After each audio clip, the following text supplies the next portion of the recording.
उस सेंस में मोदी सरकार का जो तेवर देखा है हमने वैसा बरकरार रहेगा, आपको लगता है? देखिए, मुझे लगता है कि जब हम लोग तेवर की बात कर रहे हैं तो उसमें कोई बहुत मुश्किल नहीं है। जो पिछली बार भी फॉर्मूला था, हो सकता है कि फिर से कुछ निकालें कि 6 सांसद है तो 1 कैबिनेट पक्का कर देंगे। अब जाहिर है कि उसके बाद ये नहीं होगा कि उससे ज़्यादा हो जाए, या 4 पे 1 कर दें, फिर राज्य मंत्री का भी एक प्रबंध कर दिया जाता है। पिछली बार भी नीतीश जी नाराज हुए थे, बाद में शिवसेना तो बहुत ही नाराज हो गई थी, फिर उसमें भी अपने हिसाब से कर देना। सुरेश प्रभु वाला किस्सा सबको याद है कि अंत में वो भारतीय जनता पार्टी में चले आए। क्यों? क्योंकि वो नहीं चाहते थे, ये चाहते थे। तो भारतीय जनता पार्टी में विशेषकर अभी के समय अगर उनको लगेगा कि हमारे लिए कोई उपयोगी है तो वो एक व्यवस्था तो रहेगी ही रहेगी। चंद्रबाबू नायडू को लेकर एक बात मुझे लगता है कि समझना चाहिए। वो एक तो अच्छा है कि अभी वो बहुत पिटे हुए हैं, सत्ता उनको तुरंत मिली है, उनके लिए प्राथमिकता उनका राज्य है।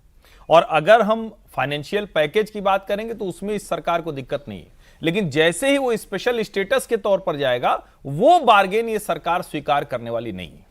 क्योंकि अगर वो है तो पेंडोरा बॉक्स है, सिर्फ बिहार का मसला नहीं है, सभी वो राज्य मांगेंगे। और हमको याद है कि नरेंद्र मोदी की तरफ से पहली बार में ये साफ कहा गया था कि जो हिल स्टेट है या जो स्पेशल कैटेगरी की एक परिभाषा है उसके बाहर हम किसी को ये नहीं देंगे। मोटे तौर पर जो शब्द इन्होंने इस्तेमाल किया, आप डिक्टेट नहीं करेंगे, सवाल ही नहीं उठता। सरकार ये तो मोदी मैं की मान ही नहीं है, सकता। मोदी की है, वो मोदी की और रहेगी। मुझे ये लगता है कि अगले 2-4-6 दिनों में नंबर्स इस तरह के आपको दिखने लगेंगे कि प्रेशर पॉलिटिक्स कम हो जाएगी। और मैं फिर से कह रहा हूं, देखिए एकनाथ शिंदे ने बहुत अच्छा प्रदर्शन किया है। इनफैक्ट मैं बार बार कहूं तो उद्धव से ज्यादा अच्छा प्रदर्शन किया। उद्धव ने बहुत अच्छा किया, लेकिन उद्धव से बेहतर प्रदर्शन किया है। तो उनको भी पता है कि विधानसभा चुनाव होना है तो बहुत बार्गेन नहीं होगा। दूसरी तस्वीर भी आ गई है जरा, इंडिया गठबंधन की जो बैठक होने जा रही है, इसमें अखिलेश यादव देखिए पहुंचे हुए हैं। अभी ये बैठक मेरे ख्याल से खड़गे साहब के घर पे ही चल रही है, तो वहां पर सब लोगों का बैठना आना शुरू हो गया है। सबने कहा था हम इस बैठक में डिसाइड करेंगे। इनके हाथ में कुछ है क्या सर? राशिद साहब, जो आप शुरुआत में बात कर रहे थे, कुछ कोशिश करें, कुछ देखें, कुछ चांस बन जाए सरकार बनाने का। मोदी देखिए, मुझे लगता है इसमें जो अभी जो सरकार बनाने की है उसमें कुछ बहुत ज्यादा कुछ भी नहीं है।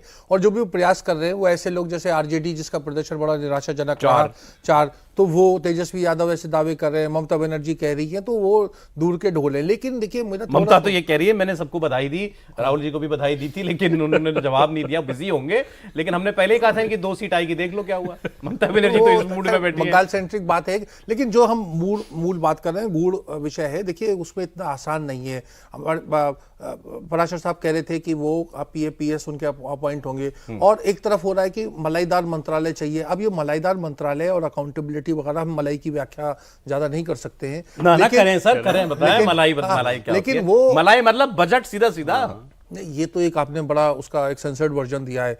मलाई वाला तो होता है कि मलाई खा के उसका लुत्फ आए। नहीं, मलाई मतलब बड़ा बजट, ताकि हम ज्यादा काम कर सकें। देखिए, फिर मैं इनकी तरफ देख रहा हूँ। हाँ नहीं फिर आप कहीं मत देखिए सर, या सब पता, सब बोलते हैं रशीद सर, साहब जो कह रहे हैं सीधी सी बात है कि मंत्रालय बड़ा होगा तो काम होंगे, अपने लोग उपकृत होंगे, यही कहना चाह रहे हैं। और उसमें जाहिर है कि फिर वही बात, पुरानी बात, यूपीए 2 में जितने चार्जेस लगे थे, किन पर लगे थे, सब एलआई थे। जितने करप्शन घोटाले हुए, किसका मोटे तौर पर इल्जाम लगा था, सब एलआई के ऊपर लगा था।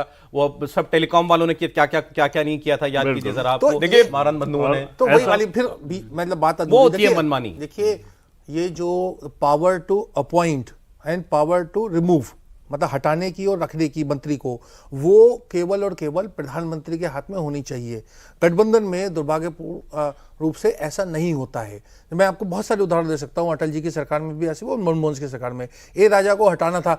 अब ए राजा को हटाने के लिए मनमोहन सिंह ने सोनिया गांधी से कहा। सोनिया गांधी ने जो वहां के जो करुणानिधि से सीधे कहने का नहीं था, बात होती थी कि गवर्नर तमिलनाडु जो थे, वो बरनाला साहब जो थे, हाँ, सुरजीत सिंह बरनाला का साहब, उनसे अच्छे संबंध थे। वो करुणानिधि से कहते थे, करुणानिधि उसका कोई जवाब देते थे, क्या नाम था, कलिनार का जवाब आया, फिर वो आया, फिर वो सोनिया जी पे आया, फिर मनमोहन, 2-3 महीने निकल गए और उससे मनमोहन सिंह सरकार की भद पिटी। तो मेरा कहने का मतलब ये सारी व्यवहारिक समस्याएं हैं सर, वो ठीक है, लेकिन अंतर मैं एक बार बता रहा हूँ, जो तनातनी की बात आएगी, जो मैं देवेंद्र फडणवीस की बात से सहमत हूं कि हो सकता है नरेंद्र मोदी उसके लिए तैयार ना हो, अमित शाह उसके लिए तैयार ना हो, लेकिन तैयार नहीं होंगे तो कन्फ्रंटेशन होगा, बात सार्वजनिक होगी। और यही वाली बात होती है जो सरकार की जो स्टेबिलिटी के ऊपर एक प्रश्न चिन्ह उठाती है। और बातें होती है